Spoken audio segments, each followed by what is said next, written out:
সকাল ৬টায় ঘুম থেকে উঠে কার স্কুলে যেতে ভালো লাগে, কিন্তু দেখো ঐশ্বর্য কিন্তু সকাল ৬টায় ঘুম থেকে উঠে অলরেডি ৬:45 এখন বাজে, আমরা বেরিয়ে পড়েছি স্কুলের উদ্দেশ্যে। যেতে যেতে গিয়ে দেখি একটা লোকের সমস্ত ফল এরকম রাস্তায় ছড়িয়ে গেছে। কতটা ক্ষতি হলো তোমরা নিজেরাই বুঝতে পারছো। ঘুম থেকে উঠে সকালবেলা যদি এরকম একটা ক্ষতির মুখে কেউ পড়ে তাহলে তার কতটা খারাপ লাগে। সবাই মিলে অনেক হেল্প করছিল, ফল টলগুলো সমস্ত কিছু ছড়িয়ে গেছিলো। দেন সব এক এক করে সব সাবমিট করে সব আবার পেটিতে তুলে দিল। ২-৩ পেটি ফল সব রাস্তায় গড়াগড়ি দিচ্ছিল। তা আমার ক্যামেরাটা অন ছিল বলে আমি একটু ক্লিপ নিয়ে নিয়েছি এবং তোমাদের সঙ্গে শেয়ার করছি। ও এখনও তো ইন্ট্রোটা দিইনি।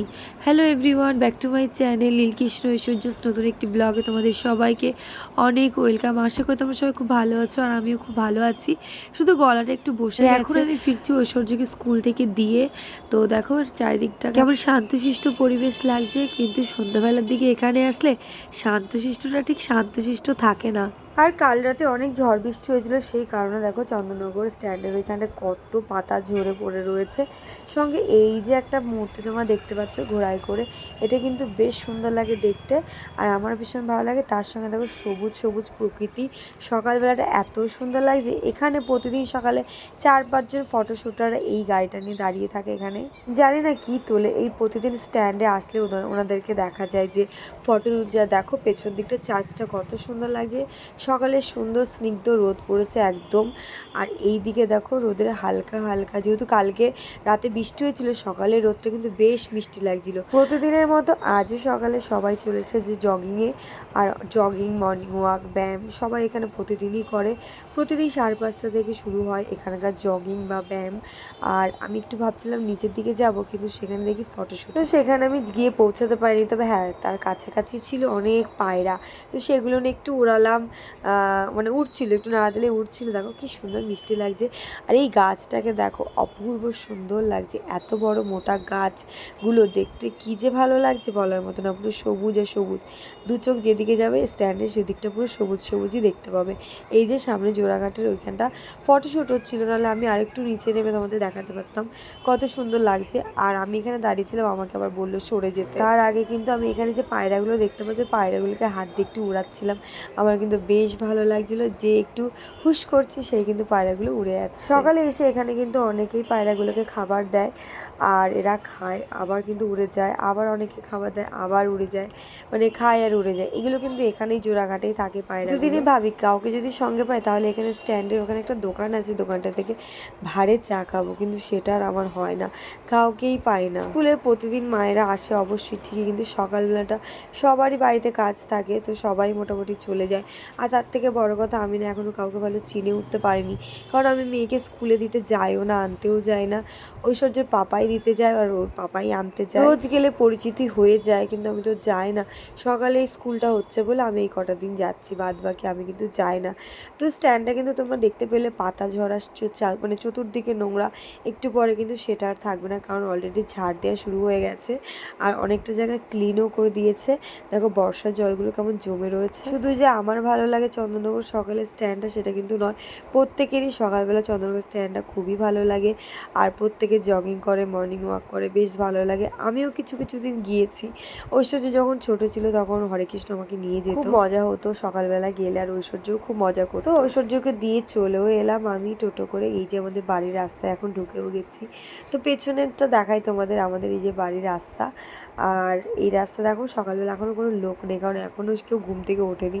এখন মোটামুটি সময়টা ছিল 7টা, সকাল 7টায়। আমাদের এখানেও খুব একটা লোকজন ওঠে না বা দেখা যায় না, কিছু লোক দেখা যায়, সব লোককে কিন্তু দেখা যায় না। আমি এখন বাড়ি চলে এসেছি। মেয়েকে স্কুল দিয়ে সকাল সকাল যেতে একদম ইচ্ছে করছিল না, আর ঘুম থেকে উঠে খেয়ে দিয়ে বলতে আমার একটু ঘুমাই, শুয়ে পড়ি। তো শুয়ে পড়েছে, আবার একটু পরে টেনে তুলে আবার ধরে ধরে স্কুলে এখান থেকে অনেকটা কোলে করে নিয়ে গেলাম। দেন তারপর স্কুলে দিয়ে এলাম আর এইমাত্র বাড়িতে আসলাম। যাক, সবাইকে জানাই good morning, have a nice day. সকালবেলাটা তোমরা তো দেখতে পেলে আমাদের চন্দননগরটা ঠিক জায়গাটা কতটা সুন্দর লাগে সকালটা। আর কালকে যেহেতু একটু ঝোড়ো হাওয়া হয়েছে, তো সেই কারণে আরও বেশি সুন্দর লাগছে। গাছপাতার মানে রাস্তায় করে পড়ে রয়েছে, এখন সকালে ক্লিন হয়নি, এখন সব ক্লিন হচ্ছে। তো বেলা হতে হতে তুমি এগুলো কিছুই দেখতে পাবে না। আর আমার ঘরের অবস্থা জাস্ট দেখো, কি এত জামা কাপড় প্লাস নিচটাও। কালকে সবাই বললো এই ঘরে শুভ, বলার পর দিন আমি বিছনা বালিশ সাথে সব বার করেছি। তারপরে ওইদিকে আবার ওরা চলে গেছে রাতের বেলা, তখন আর শুতে আসেনি। আমার সব ইচ্ছে করেছিল আর আমার ইচ্ছা করছিল না যে উঠে আবার এগুলো ক্লিন করতে। তো যাই হোক, তো ব্লগটা কেমন লাগলো অবশ্যই জানিও। সকাল সকাল একটা ভালো ডিউটি পেয়েছি। যদি কেউ আমার সঙ্গে একদিন চা খেতে চাও অবশ্যই আমাকে মেসেজ করতে পারো যারা চন্দননগরের মধ্যে আছো। আমার খুব ইচ্ছা ওই ভাড়ের ওইখানে চা খাবো, তো কাউকেই পেলাম না স্কুলগুলো শেষের পথে। যাই হোক, তো চলো, যদি কেউ ইচ্ছা হয়, যদি কারো ইচ্ছা হয় তো আমাকে একটু বলো। আমি একা একা না গিয়ে খেতে পারি না, আমার খুব ইচ্ছা করে। তোমরা প্লিজ একটু জানিও যদি তোমাদের মেয়েদের স্কুল ওখানে স্ট্যান্ডেই থাকে কারো, তো একটু চা খাবো তোমাদের সঙ্গে সকাল সকাল। কিছুটা সময় লাইভ করেছিলাম, দেন তারপর আবার চলে গেলাম মেয়েকে আনতে। এবং ওখানে গিয়ে দেখি আজকে কলেজে একটু প্রোগ্রাম ছিল, অনেক মানুষজন এখানে দাঁড়িয়ে রয়েছে। তো কলেজে কোনো প্রোগ্রাম ছিল, কলেজের হয়তো প্রভাত ফেরি হোক যাই হোক কিছু একটা ছিল। কলেজের স্টুডেন্টরা অনেকেই সেজে গুজে বেশ ভালো লাগছিল দেখতে, অনেকেই সুন্দরভাবে ফুল টুল শাড়ি পরে দেখো দাঁড়িয়ে রয়েছে। এদিকেও গাড়িতে দাঁড়িয়ে রয়েছে বা বসে। আজকে তোমাদের চন্দননগরে আরও একটু স্ট্যান্ডের কাছাকাছি সুন্দর দৃশ্যগুলো দেখাবো, যেগুলো হয়তো আমিও অনেক সময় দেখিনি বা আমিও ঢুকিনি, কিন্তু আজকে গিয়েছিলাম, সেটাই তোমাদের দেখাবো। আর দেখো এখন পুরোপুরি রোদ হয়ে গেছে আর পুরো রাস্তা পুরো আলোয় ঝলমল করছে। সকালবেলা কিন্তু যেটা দেখলে সেটা কিন্তু এরকম ছিল না, একটু ভিজে ভিজে ছিল, একটু নোংরা ছিল। দেখো এখন কিন্তু সব ক্লিন হয়ে গেছে। তারপর আমি চলে এলাম আর এই যে ঐশ্বর্যকে নিতে যাচ্ছি এখন ক্লাসরুমের ভেতরে। আর এদিকে দেখো ঐশ্বর্য জাস্ট আমাকে যখন দেখলো তখন ও কতটা খুশি, কতটা নাচ শুরু করে দিয়েছে। যেই বলেছি মনা ঐশ্বর্য, তখন ও ভীষণ খুশি যে আজকে আমি ওকে আনতে গেছি। মাঝে মধ্যে চেঞ্জ হয়ে গেলে খুব ওর মজা হয়, মানে পাপার জায়গায় আমি গেলে সেটা খুব মজা হয়। আর এদিকে বেরিয়ে গেছে ঐশ্বর্য, এখনও সৃজলের মামা আসেনি, তাই সৃজল বাইরে দাঁড়িয়ে, ঐশ্বর্য বাইরে দাঁড়িয়ে সৃজল ক্লাসের ভেতরে। তোমরা অনেকেই বলো ঐশ্বর্যকে আমার তরফ থেকে অনেক ভালোবাসা দিও, সবার তরফ থেকে ঐশ্বর্যকে আমি বলে দিই যে তোমাকে অনেক আঙ্কেলটা ভালোবাসা দেয়। কিন্তু মন খারাপ রয়েছে ঐশ্বর্যের এখন, কারণ ঐশ্বর্য বাইরে আর ওর বান্ধবী ভেতরে। আজকে ওদেরকে আমি বলছিলাম দুজনে একে অপরকে ছাড়া একদম থাকতে পারে না। ও ঘরে রয়েছে বলে বাইরে ঠিক চেয়ারে ওখান থেকে দাঁড়িয়ে ওকে উঁকি মেরে দেখে যাচ্ছে। তাই আজকে আমি ওদেরকে বলছিলাম যে তোদেরকে বিয়ে দেবো যখন একই বাড়ির দুই ছেলে দেখে বিয়ে দেবো, যাতে দুইজনে মিলে সারাক্ষণ থাকতে পারিস, গল্প করতে পারিস, সেরকম বাড়ি দেখে তোকে বিয়ে দেবো, বা জমজ ছেলে দেখে বিয়ে দেবো। তোমাদের চোখে যদি থাকে একই বাড়িতে দুই ছেলে বা একই দেখতে দুরকম জমজ ছেলে, মানে ছোট বড় দেখে বিয়ে দিয়ে দেবো এই দুইজনকে, যাতে একই বাড়িতে থাকতে পারে। এখন থেকে ফিক্সড করে রেখে দেবো আমি। তোমাদের জানা থাকলে অবশ্যই আমাকে কমেন্ট করে জানিও। তারপর চলে এলো এই যে পার্কে, দেখতে তো পেলে কেমন করে ঢুকলো, আর এসে এই যে দুজনে ভূতুর মতো দাঁড়িয়ে পড়ে রয়েছে। তারপরে আমার সঙ্গে আবার একটু মজাও করছিল যে মামাম তুমি এটাকে ঘোরাও। দেন তারপরে আমিও আবার স্টার্ট করে দিলাম ওর সঙ্গে খেলা। এইভাবে দেখো আমি ঘোরাচ্ছি আর ও এইভাবে যাচ্ছে, তো বেশ মজা লাগছিল। কিন্তু এটা প্রচণ্ড ভারী ছিল আর ওই শুধু লাস্টের দিকে একটু ভয়ও পেয়ে যাচ্ছিল, বলছে মামা এবার থামো এবার থামো। সত্যি কথা বেশ ভালোই লাগছিল ওর সঙ্গে খেলা করতে। লাস্টে যখন আমি হাঁপিয়ে গেলাম আমি বলছি আমি আর পারছি না বাপি, আমার বলছে উল্টো দিক করে ঘোরাও। আমি উল্টো দিক আর সোজা যেদিকেই ঘোরাই না কেন সেদিকে আমার কষ্ট হচ্ছে খুব। তারপর ও নেমে গেল। দেন তারপর আবার এখানে এসে ঝোলাঝুলি শুরু করলো। দেখো কীভাবে ঝুলছে, ও সবসময় বলে আমি এরকম ঝুলে ঝুলে বড়। ঐশ্বর্য আজকে পটি পেয়ে গেছিলো, সেই কারণে ও বাড়ি চলে এসেছিলো পিসানের সঙ্গে। তারপরে যে সৃজল মহাশয়, মানে ওকে কি বলবো, পুরো লেজেন্ড। এত কাজ ছিল রাস্তার মাঝখানে যে কি বলবো। ওই যে বললাম যে আজকে প্রোগ্রাম ছিল, তো ওখানকার কিছু স্যার ম্যাডাম বললো যাও এই যে ভেতরে ঘোড়াগুলো রয়েছে, তো ঘোড়াগুলোকে দেখাও, ভেতরে পরিবেশটা দেখাও, দেখবে চুপ হয়ে যাবে। যদি কেউ কিছু বলে তাহলে বলবে এখানকার একটা ম্যাম ঢুকতে বলেছে। ঢুকে তো পড়েছি এবং চারদিকটা দেখেও নিচ্ছি। এটা হচ্ছে কলেজের একটা ডিপার্টমেন্ট আমাদের চন্দননগর ডুপ্লে কলেজের। তো তারপরে এখানকার চারিদিকগুলো আমি তোমাদের একটু ঘুরে ঘুরে দেখার, এত সুন্দর কালারটা, পুরো এই বাড়িটা দেখতে পুরো রাজবাড়ির মতো, আমার কিন্তু বেশ ভালো লাগে।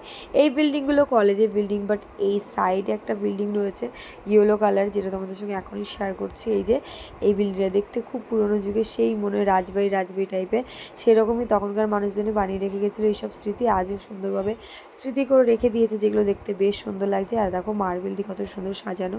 এখানে প্রতি বছরই সরস্বতী পুজো হয় খুব বড় করে, প্রতি বছরই আমি আসি। তবে হ্যাঁ, প্রতি বছর এখানে কিন্তু প্রচুর ভিড় থাকে। ভিড় থাকার কারণে এই পরিবেশটা দেখা যায় না, মানে ঢোকাই যায় না। এইখানটার কলেজের স্টুডেন্টরা বেশিই থাকে চন্দননগর। আর সরস্বতী পুজোর সময় চন্দননগর স্ট্যান্ডে যা লোক থাকে তোমরা ভাবতেও পারবে না। তোমরা অনেকে ব্লগে হয়তো দেখেছো কত লোক থাকে, প্রচুর লোক থাকে। প্রচুর বড় করে আলপনা দেওয়া হয়, আর কতটা সুন্দরভাবে দেখো, কতটা ইউনিক করে ফুটবে না বলে কালারের উপরে আলপনাটা দেওয়া হয়েছে, কত বড়। আর এইখানে রেড কার্পেট পাতা আছে, সেলিব্রিটি মনে হচ্ছিল ফ্যাশন শো র্যাম্পে হাঁটছি, যে রেড কার্পেটে হাঁটে না ঠিক ওই রকম ফিলিং হচ্ছিলো। চারিদিকে রেড কার্পেট দিয়ে পাতানো, যেহেতু আজকে প্রোগ্রাম ছিল। আর এই দিকে দেখো কত সুন্দর লাগছে, এই সাইডের কালারটা কত সুন্দর লাগছে, বেশ দেখতে রাজবাড়ির মতো লাগছিল, মনে হচ্ছিল এখানে একটু শুটিং করে যাই। তবে ফটো যেহেতু তুলছিলাম, শুটিংই তো হচ্ছে, বলো কি তাই না? অনেকেই বলো চন্দননগর আসবো, তো এই ভিডিওটা দেখে তোমাদের যদি চন্দননগর ভালো লাগে অবশ্যই এসে চন্দননগর ঘুরতে গেলে কাউকে লাগে না, একা একাই অনেক সুন্দরভাবে ঘোরা যায়। দেখতেই পাচ্ছ রাস্তার ধার দিয়ে। আর এদিকে সৃজাল চলে যাচ্ছিল বলে কাঁদতে কাঁদতে ঐশ্বর্য করতে করতে ওর মা একটা চট দিল, কারণ গাড়ির সামনে চলে এসেছিলো সেই কারণে। দেন হরেকৃষ্ণ দাঁড়িয়েছিল, আর এই ফুলটা দেখো আমার বেশ মারাত্মক সুন্দর লেগেছে, তাই আমি একটু ভিডিও করে নিচ্ছিলাম বেশ নাড়িয়ে চাড়িয়ে। হরেকৃষ্ণ আমাকে নিতে চলে এসেছে, ও গাড়ি আনতে গেছিলো, আর এই ফাঁকে আমি ভিডিওটা করছিলাম। আর এই ফুলগুলো দেখো কত ফুটেছে, কি ফুল আমি জানি না, কিন্তু বেশ সুন্দর লাগছিল। রাস্তার ধারে যে ফুটে রয়েছে কি মারাত্মক সুন্দর লাগছে। যেমনই হোক না কেন খুবই সুন্দর হয়। তো তারপর ওখান থেকে আমরা একটু বেরিয়ে এসেছিলাম মার্কেটে, একটু মলে এসেছিলাম আমাদের এখানে। তো এখানে জামা কাপড় দেখছিলাম। তোমরা অনেকেই জানো আমাদের বাড়িতে লোকজন এসেছে, তার মাঝখানে একটা পুচকি বাচ্চাও এসেছে, যেটা হচ্ছে আমার দেওরের মেয়ে। তো তার জন্য একটা জামা নিতে এসেছিলাম। দেখতেই পাচ্ছ এখানে অনেক রকম জামা দেখছিলাম, বাট ভালো কোনো জামা আমি দেখতে পাচ্ছিলাম না, কারণ একই প্যাটার্নের জামাগুলো পছন্দ হচ্ছিল না। অনেকই দেখার পর একটা জামা বেশ পছন্দ হয়েছিল এবং সেটা ফাইনাল করে নিয়েছিলাম। পয়লা বৈশাখ চলে যাওয়ার পর পরে রয়েছে যে ছাটমালগুলো, যেগুলো কেউ কেনেনি সেরকমই মনে হচ্ছিল আমার, কিন্তু এই জামাটা বেশ ভালো লাগছিল। তারপরে এই জামাটার থেকেও আরও একটা সুন্দর জামা দেখিয়েছিল, যেটা আরও বেশি নজর কেড়েছিল, সেটাই নিয়েছি। ওখানে গেলে একের পর একটা জামা দেখতে দেখতে কনফিউজড হয়ে যায় কোনটা ছেড়ে কোনটা নেব। তো আজকে আমাদের অবস্থাও সেরকম হয়েছিল, একের সঙ্গে 3-4টে জামা বেশ চুজ করতে করতে চুজ হয়ে গেছিলো, কিন্তু লাস্টে কোনটা নেবো সেটাতে ভীষণ কনফিউজ ছিলাম। তারপর একটা দেখলাম বেশ ভালো লাগলো, কিন্তু এটা একটু বাজেটটা অনেক কম হয়ে যাচ্ছিলো, তো সেই কারণে এটা আবার একটু ছেড়ে দিলাম। মানে একটু অনেকটা জামার দামটা কম হচ্ছিল, সেই কারণে অনেকগুলো জামা ঘাটাঘাটি করার পর, মানে দেখাশোনার পর, তারপর এই জামাটা আমাদের বেশ ভালো লাগলো, আমাদের একদম খুব ভালো লেগে গেছিলো। দেন তারপর আমরা এই জামাটা নিয়েছিলাম। তোমাদের কেমন লাগছে এই পুচকির এই জামাটা অবশ্যই কমেন্ট করে জানিও। একদম লালু বুলু জামাটা কিন্তু পিওর কটনের ছিল, আর বেশ ভালো ছিল কাপড়টাও, আর বেশ স্মার্ট লাগছিল জামাটা দেখতে। আর কোথাও পরে যেতেও পারবে, এই গরমেতে হিগি বিগি পরে জামা বেরোনো যায় না, তো এই জামাটা পরে সবসময় কোথাও যেতেও পারবে, ঘুরতে যেতেও পারবে, বেশ কমফোর্টেবল জামাটা। দিন তারপর ওখান থেকে বেরোনোর আগে দেখলাম এই গাছটা কিন্তু ফুল আসে, গাছটা কি জানি না, কিন্তু আমি তুলে নিয়েছিলাম। ক্যাশ কাউন্টারের ঠিক সামনেই রাখা ছিল। হরেকৃষ্ণ এটা সম্পর্কে কিছু বলছিল, যাই হোক ও দেখেছে, কিন্তু আমি এটা প্রথম দেখলাম। ওরা শোয়ের জন্য রেখে দিয়েছে গাছটা, অনেকটা নারকেল গাছের গুড়ির মতো লাগছে দেখতে, কিন্তু বেশ সুন্দর লাগছিল গাছটা। ঠিক পরে আমার এই জামাটা ভীষণ পছন্দ হলো, মেয়ের জন্য বেশ ভালো লাগছিল। তোমাদের কেমন লাগলো অবশ্যই জানিও, আর ব্লগটা কেমন লাগলো সেটাও জানিও। আর এই শাড়িটা আমার কিন্তু বেশ পছন্দ হচ্ছে, তোমাদের কেমন লাগলো অবশ্যই কমেন্ট করে জানিও। দেখা হচ্ছে নেক্সট একটা ব্লগে, এই ব্লগটা এই পর্যন্তই, টাটা।